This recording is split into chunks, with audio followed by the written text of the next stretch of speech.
Okay, before we start diving into partnerships, your homework number 3 is the leadership compass.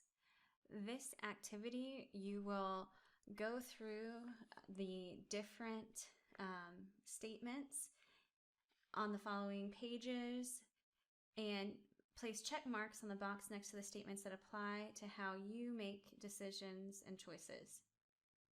Then you're going to count how many check marks in each section, and the section with the highest number is your dominant decision-making style.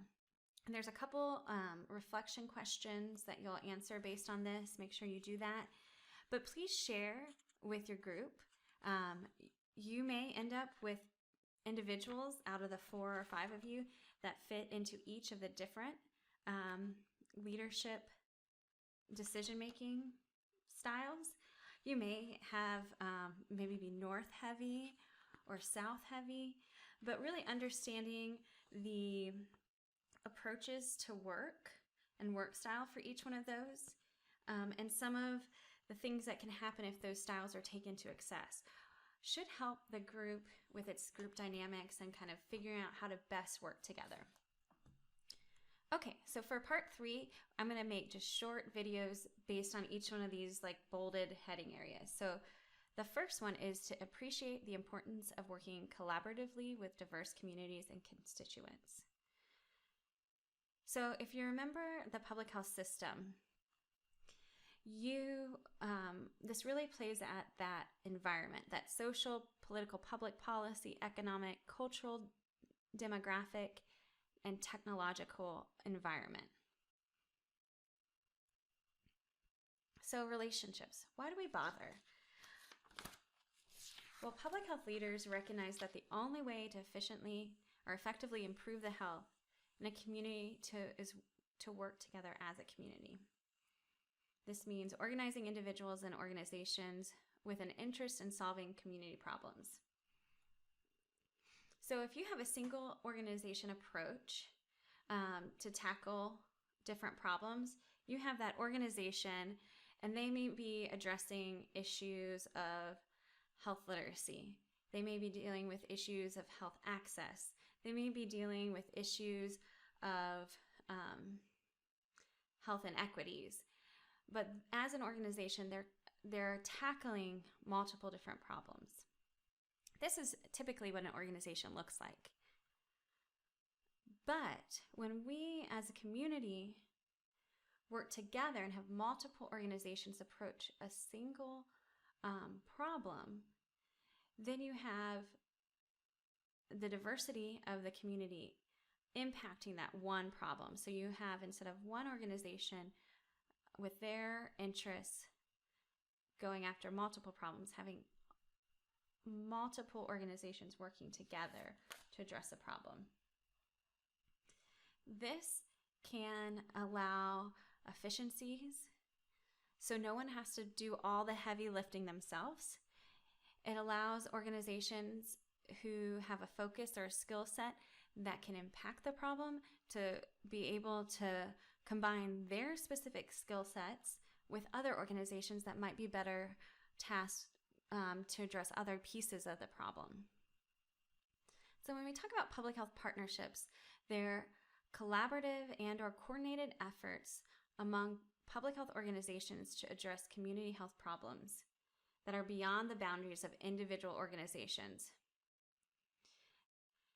They have to seek to achieve a common outcome, and it's typically the improvement of one or more areas in public health. So when you're thinking of your project and you're creating your coalition, you've selected your topic or area of improvement in public health, be it obesity, be it the opioid crisis, be it low birth weight babies, whatever the topic is. And you're going to bring together organizations and individuals with that common goal and common outcome. So, we talked about leadership kind of as like a leader of an organization, but this builds on that in a collaborative leadership. So partnerships are led by collaborative leaders who act collaboratively to solve agreed issues. They use supportive and inclusive methods, and it requires a new notion of power. The more power we share, the more we have to use. So it's not about one individual being the leader and steering the collaborative, but it's this idea of collaborative leadership and a collaboration within the organization. So as part of your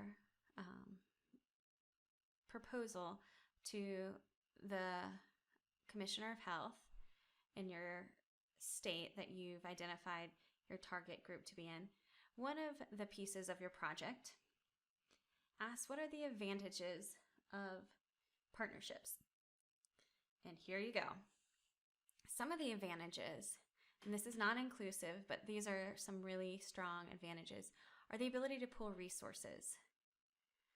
So a small nonprofit may not have the resources to tackle a large public health problem by themselves. But when they can collaborate with larger organizations, this pools the resources. Those larger organizations may have more human and financial resources, but not have some of the things that make that smaller nonprofit important for the equation. They may have a better handle on the community, have more trust within the community. So everybody brings something to the table, but this pooling of resources is a major advantage. They function more efficiently than a single organization. They can get more done because there's more organizations and, again, those different skills. It adds credibility to program and services. It shows this commitment from multiple individuals and organizations, which really shows credibility to communities. Broad ranges of inputs and perspectives facilitates communication across members. So organizations may be working on similar issues within the community, but not actually be talking and working across organizations. And partnerships can help facilitate that communication. And it builds trust and relationships.